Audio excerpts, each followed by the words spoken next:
बाछी सुनो लाली उठावा के देखी मुंह से पानी टपके तोहर देखी के गोदाम हमर मन भटके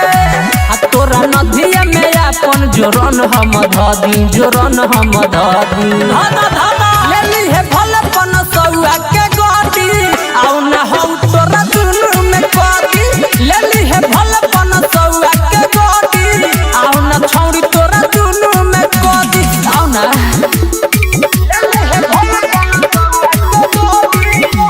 रंगीला रिकॉर्डिंग स्टूडियो बेतिया।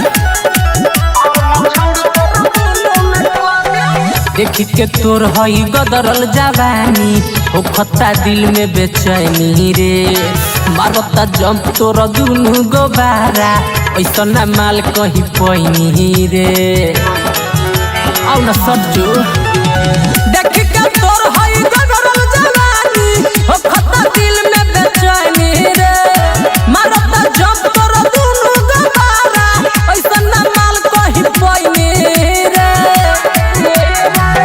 हमर पाली नियन गजबे बनल बाटे बॉडी लेली है भलपन सौआ के गोदी आहो ना हो तोरा दुनु में कोदी लेली है भलपन सौआ के गोदी आहो ना छौरी तोरा दुनु में कोदी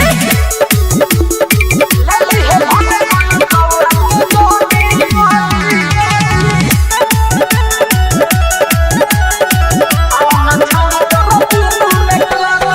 हमर हिलावतारू डीजे के बेस पर ढोड़ी देखा के खाली मत भरमाव मानो ना बात गोरी पैसा पशु तबू मंजा मुरारी के जन तारा साव अरे मन रख दो जाए दो